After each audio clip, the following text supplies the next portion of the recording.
৩ number আরেকটা বিষয় আছে, সেটা হচ্ছে গতকাল আমাদের সংশয় ডেইলি লাইভ শো প্ল্যাটফর্ম থেকে একটা চমৎকার বিতর্ক অনুষ্ঠান হয়ে গেল। চমৎকার বিতর্ক আসলে বলা যায় না। কারণ আ ওই পুরা বিতর্কটি একপাক্ষিক। মানে মনে হচ্ছিল যে সেহবাগ খেলায় নেমেছে। আর ওই পাশ থেকে একটা মানে আ মানে রাস্তা থেকে একটা বলার ধরে নিয়ে আসা হয়েছে। এখন যেই বল করছে আর সেহবাগ ধাম করে পিটাচ্ছে, ধাম করে পিটাচ্ছে। যেই বলই মারছে ওই মানে গলির চিপা গলির বলার যেই বলই মারছে সেই বলই ধাম করে পিটাইয়া যাচ্ছে। মানে গতকালের যে বিতর্কটা দেখলাম খুবই একপাক্ষিক বিতর্ক মনে হয়েছে। একজনের পক্ষে প্রচুর পরিমাণে রেফারেন্স, প্রচুর পরিমাণে দলিল, প্রচুর পরিমাণে যুক্তি ছিল। আরেক পক্ষের কাছে ছিল খালি চাপার উপরে। আমারে এটা করতে দিল না, আমারে এটা করতে দিল না, সেটা করতে দিল না। খালি অজুহাত ছিল। মানে আমার ইয়াটা ভালো না, মাইকটা ভালো না, ইন্টারনেট ভালো না। আমারে কথা বলতে দিচ্ছে না। তো তাকে মানে নির্ধারিত সময় দেওয়া হয়েছিল। তারপরে সে নানা ধরনের অভিযোগ করে গেছে পুরাটা সময়ে। দেখলাম যে মানে বাচ্চাদের মতো, পোলাপানের মতো অভিযোগ করে যাচ্ছে। যে আমাকে ইয়া করতে দিল না, সেটা করতে দিল না, কথা বলতে দিল না, মানে আমাকে দিল না। এগুলা পুরোটা সময় এই জিনিসগুলা দেখলাম। তো গতকালের বিতর্কটা একপাক্ষিক একটা বিতর্ক দেখলাম। যে দেখাটা দেখে মানে দলিল বের করার পর মুমিন হাদিস অস্বীকার ১ম এ হাদিস অস্বীকার করা শুরু করেছে। বলে যে, "না, হাদিস দিলে হবে না। কোরআন থেকে দেখাইতে হবে। কোরআন থেকে মানে যে দেখাচ্ছে তাফসীর থেকে দেখাচ্ছে। না, এই তাফসীর আমি নিবো কেন? আমার তার তাফসীরটা নিতে হবে।" সে বলতেছে, "এটা তো মানুষে লেখছে, তাইলে আমি মানুষের তাফসীর নিবো কেন? আমার তাফসীরটা আপনার।" আচ্ছা, উনি যে মানে এই যুক্তিটা আমরা মানে সবসময় হাসাহাসি করি এটা নিয়ে। যে মনে করেন একটা ইবনে কাসিরের তাফসীর দেখানো হচ্ছে দলিল হিসেবে, যে ইবনে কাসিরের তাফসীরে এই জিনিসটা বলা আছে। এখন একজন এসে যদি বলে যে, "ইবনে কাসির তো একজন মানুষ, তার তাফসীর আমি নিবো কেন?" আচ্ছা ঠিক আছে। তো সে তো ইবনে কাসির তো একজন মানুষ, তার তাফসীর কেন নিব? তারপরেই সেই মুমিনটা যেটা শুরু করে যে নিজে তাফসীর করা শুরু করে যে, "এইটা দ্বারা এটা বোঝানো হয়েছে।" আচ্ছা বাবা, তুমি কি মানুষ না? তুমি তুমিও তো মানুষ, তাই না? তোমার তাফসীর তাহলে কিভাবে? ইবনে কাসিরের তাফসীর যেখানে গ্রহণযোগ্য না, কারণ হচ্ছে সে একজন মানুষ। এই কারণে ইবনে কাসিরের তাফসীর গ্রহণযোগ্য না। কারণ কি? কারণ সে একজন মানুষ। এখন তাহলে বাবা তোমার তাফসীর তাহলে গ্রহণযোগ্য কিভাবে হয়?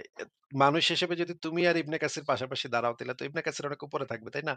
তাহলে ইবনে কাসিরকে আমরা যদি বাদ দেই মানুষ হওয়ার কারণে, তাহলে তো তোমাকে তো অনেক আগে বাদ দিতে হবে। এই মানে অদ্ভুত সমস্ত কথাবার্তা। সে নিজে তখন আয়াতের অর্থ দিয়ে ব্যাখ্যা-ট্যাখ্যা শুরু করে দেয়।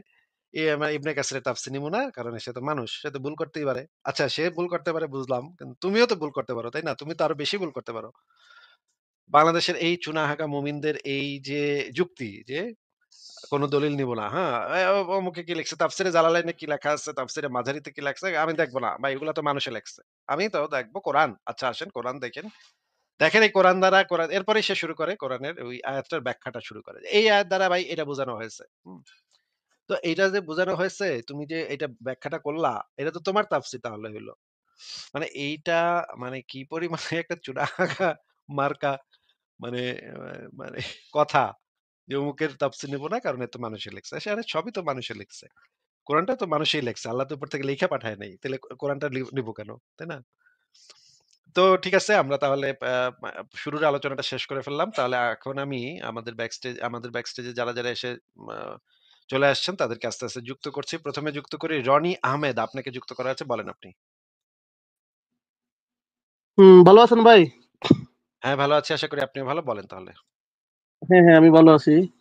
তো ভাই আমার ২ টা বিষয় জানার ছিল। যেমন এই আমাদের পৃথিবীটা তো গোল, ঠিক না? পৃথিবীটা গোল। আসলে কি সম্পূর্ণ গোল না। পানি কি বাঁকা সম্পূর্ণ পানি সম্পূর্ণ গোল না। আচ্ছা, পুরোপুরি আচ্ছা। গোল না। হ্যাঁ, হ্যাঁ। গোলাকৃতি কিন্তু পুরোপুরি গোল না। এর উত্তর এবং দক্ষিণ দিকে একটু চাপা। মানে হচ্ছে একটা হ্যাঁ, হ্যাঁ। কমলা লেবু যেরকম হয়, উপর দিকটা এবং নিচের হ্যাঁ, হ্যাঁ। দিকটা যেরকম একটু চাপা হয়। পৃথিবীর উত্তর হ্যাঁ, হ্যাঁ। মেরু আর দক্ষিণ মেরু এই ২ টা অঞ্চল একটু চাপা। সম্পূর্ণ গোল না। গোলাকৃতি বলা যেতে পারে। হ্যাঁ, বলেন। আচ্ছা, আচ্ছা। তো যাই হোক আমার জানার বিষয় হচ্ছে এটা যে পানি বাঁকা জায়গায় তো অবস্থান করতে পারে না। নাকি পারে ভাই? পানি বাঁকা জায়গায় পৃথিবীর উপরে অবস্থান হ্যাঁ, হ্যাঁ। মানে এটার মানে কি?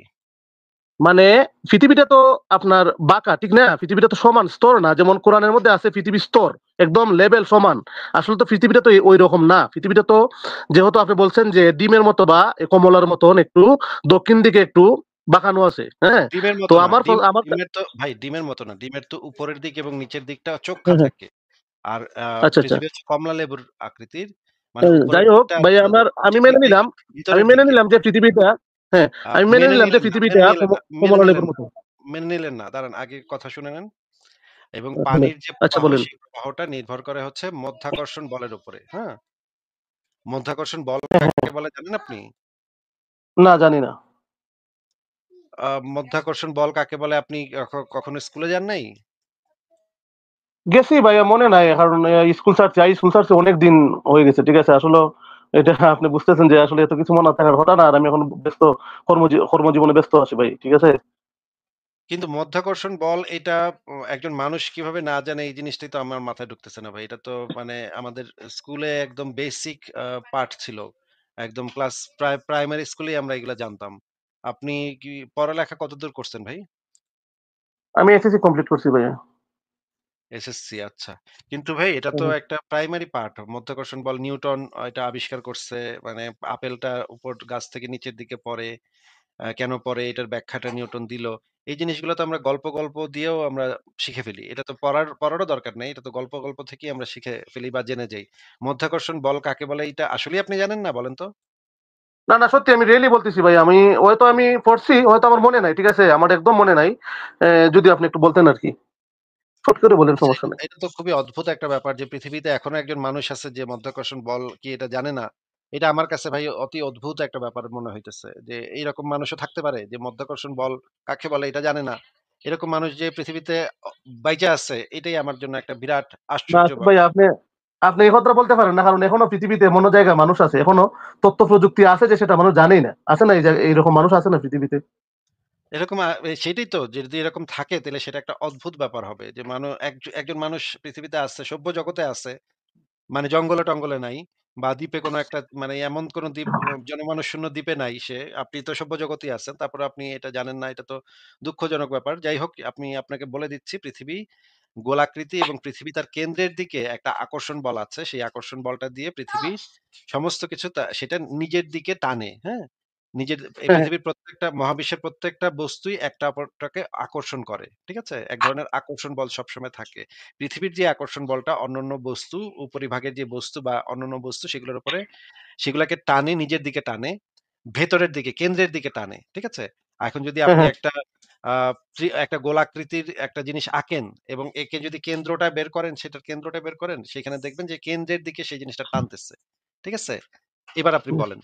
এই জিনিসটা বুঝতে হইলে যে প্রশ্নটা আপনি করতে যাচ্ছেন, সেই জিনিসটা বুঝতে হইলে আপনার মাধ্যাকর্ষণ বল গ্র্যাভিটি কাকে বলে এবং হ্যাঁ, হ্যাঁ, পৃথিবী আসলে কোন দিকে টানে, দিকটা কোনটা সেই জিনিসটা আপনার ভালো করে বুঝতে হবে এবং আ চাক্ষুষ দেখতেও হবে। যদি আপনি দেখতে পান তাইলে আরো ভালো হয়। আপনার আপনার আইডিয়াটা আরো ক্লিয়ার হবে।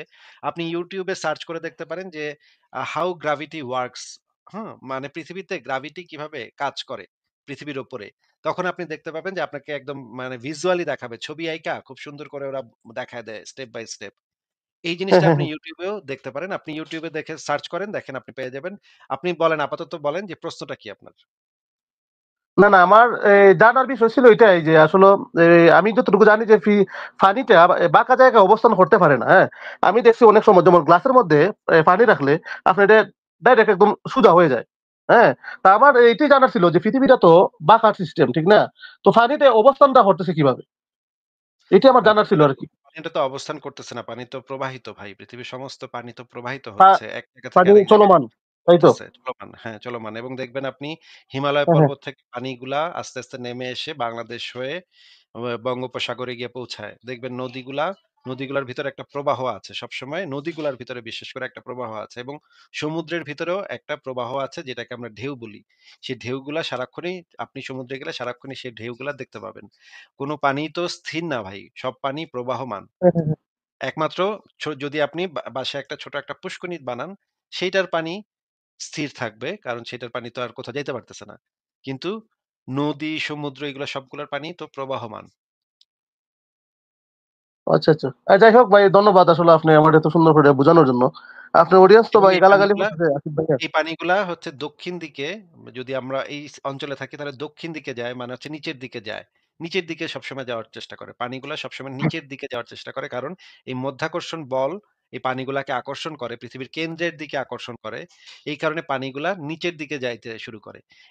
এটার মূল কারণটা হচ্ছে এই যে আ পানি যে নিচের দিকে যায় এটার মূল কারণটা হচ্ছে মধ্যাকর্ষণ বল। আর পৃথিবী যে গোলাকৃতি এই বিষয়ে এখন আর কোন সন্দেহ নাই ভাই। আপনার যদি এটা নিয়ে সন্দেহ থাকে যে পৃথিবী গোল নাকি সমতল, এটা নিয়ে আসলে এখন আর না, কেউ না, না, পাল্টা আমার কোনো কথা বলবে না। না, আমার কোনো সন্দেহ নাই। আমি আপনার কথায় একমত। ঠিক আছে? আমি আপনার কথায় একমত, সহমত। আসলে কিন্তু আমার আপনার কথা হ্যাঁ। আমার শুনে মনে হইতেছে যে আপনার মনে হয় একটু সন্দেহ আছে যে পৃথিবী আসলেই গোলাকার নাকি সমতল। এটা নিয়ে বোধহয় না, না, আপনার না, না, একটু না, হইলেও না, সন্দেহ না আছে। ভাইয়া। কারণ আপনার প্রশ্নটার মধ্যে আমি এরকমের একটা সন্দেহের ইঙ্গিত পাইছি, হ্যাঁ? এই কারণে আপনাকে আমি বলে দিচ্ছি যে আপনি যদি নাসার কিছু স্যাটেলাইট পাঠাইছে। মহাবিশ্বে মানে মহাকাশে হ্যাঁ, নাসা হ্যাঁ। কিছু স্যাটেলাইট পাঠাইছে। স্যাটেলাইট দিয়ে পৃথিবীর ছবি তোলা হইছে। সেই ছবিগুলা কিন্তু এখন নাসার ওয়েবসাইটে গেলে আপনি নিজেই দেখতে পাবেন পৃথিবীটা কেমন। ওরা খুব সুন্দর করে ছবি তুইলা ভিডিও কইরা সব পাঠায় দিছে। এবং সেই ভিডিওগুলো আমাদের কাছে আছে। আপনি যদি চান পৃথিবীর আকৃতি শেপটা কিরকম সেটা নাসার ওয়েবসাইটে ঢুকে ওদের যে ভিডিওগুলো আছে সেগুলাও দেখতে পারেন। এখনো এভেইলেবল ভাই। ইন্টারনেটের যুগ। হুম। এখন আর কিছুই গোপন না ভাই। সবকিছু খোলা। না, না, যান না, ঠিক আছে। না ভাই, আমার মনে আসলে বিন্দু পরিমাণ আপনি যেটা বলছেন, আমার মনে বিন্দু পরিমাণ সন্দেহ নাই যে পৃথিবীটা গোল না বা একটু বাঁকা আকৃতির না, সমাতল স্তর। আমি এটা কখনোই বিশ্বাস করি না। কোন এক সময় বিশ্বাস করতাম যখন এই হুজুরদেরকে ফলো করতাম, যখন মোল্লা মুন্সিদেরকে ফলো করতাম, তখন মনে হইতো যে পৃথিবীটা স্তর লেভেল। হ্যাঁ, যখন তথ্য প্রযুক্তি আমরা যখন বড় বড় হইছি, তথ্য প্রযুক্তি যখন আমাদের মধ্যে আসছে, তখন থেকে আমাদের সন্দেহটা অনেকটা দূর হইছে। তারপরে আপনাদের প্রতিনিয়ত লাইভ দেখি, আপনাদের লাইভ থেকে কিন্তু অনেক সংশয় মনের থেকে দূর হয়। ঠিক আছে? আপনার আমি বুঝলাম না, আমার ভাইয়েরা নিচে থেকে বাজে কমেন্ট করতেছে। আসলে না, বুঝলাম না। না আপনাকে একটা শিখায় দেই যে আপনার যদি এই রকমের প্রশ্ন হওয়া আসা খুবই ভালো। আপনার যেগুলা প্রশ্ন আসতেছে এটা কিন্তু খুবই ভালো ব্যাপার। আপনি এক কাজ করতে পারেন। ChatGPT কি জানেন ভাই? হ্যাঁ, হ্যাঁ, জানি, জানি। ChatGPT কে কিন্তু আপনি এখন এই মানে চাপ দিয়ে আঙ্গুল দিয়ে চাপ দিয়ে আপনি কিন্তু মুখেও প্রশ্ন করতে পারেন। জিজ্ঞেস করতে পারেন হ্যাঁ, যে, "আচ্ছা এই যে এটা হইতেছে, এটা কেমনে হইতেছে?" হ্যাঁ, হ্যাঁ, ChatGPT আপনাকে খুব সুন্দর করে আমি দেখছি যে ChatGPT খুব সুন্দর করে বোঝানোর চেষ্টা করে আপনাকে। খুব সুন্দর করে বুঝায় দিবে। তো আপনার মনে যদি এই ধরনের প্রশ্ন আরো আসে, হয়তো আপনি আমাদের লাইভে যুক্ত হইতে পারলেন না বা সিরিয়াল পাইলেন না, তখন আপনি ChatGPT কেও জিজ্ঞেস করতে পারেন। আমার ধারণা যে এই সমস্ত বিষয়ে ChatGPT ভালোই উত্তর দেয়। হ্যাঁ? জি ভাই, ওকে, ওকে। জি ভাই, যাক, ভালো আসলে অনেক ভালো লাগলো আপনার সাথে কথা বলে। আর এই আসিফ ভাইয়া, এই আপনাদের লাইভে আমার আরেকটা ফোন আছে। আমি ওই ফোনটা দিয়ে আপনাদের লাইভে যুক্ত হওয়ার পরে আমি কিন্তু কিচ্ছু শুনি না। কোনো সাউন্ড আসে না বা আমার শব্দ ওই লাইভে যায় না। এটা একটু কারণটা কি একটু বলতে পারবেন? আমি একটু এটা তো সমস্যায় আছি ভাই এটা আপনার নিয়ে। ডিভাইসে কোন সমস্যা আছে বোধহয়। আপনার বোধহয় পারমিশন গুলা অন করা নাই। আপনি আপনার না, ব্রাউজার পারমিশন গুলা আগে কিন্তু আপনাদের লাইভে কিন্তু আমি যুক্ত হইতাম আমার ওই ফোনটাই দিয়া। কিন্তু এখন আর পারি না। আমি কিচ্ছু শুনি না। আমার হয়তো কেউ শুনে না। আমার মনে হয় ব্রাউজার পারমিশনের সমস্যা আছে। আপনি দেখেন যে ব্রাউজারের পারমিশন YouTube এ লিখে সার্চ করেন যে কিভাবে StreamYard এ যুক্ত হইতে হয়। ওরা সব ট্রিকস দেখায় দিবে, হ্যাঁ? আচ্ছা, আচ্ছা ভাই, আচ্ছা, আচ্ছা আসিফ ভাই, অনেক, অনেক আন্তরিক শুভেচ্ছা অভিনন্দন ভাই। আসলে আপনার সময় নষ্ট করলাম। কষ্ট ঠিক আছে দিলাম। ভাই, আসলে আমি অসুবিধা নেই। ভালো থাকেন। আপনার জন্য শুভকামনা। ঠিক আছে? হ্যাঁ, হ্যাঁ, অবশ্যই। ওকে। ঠিক আছে। পরের জনকে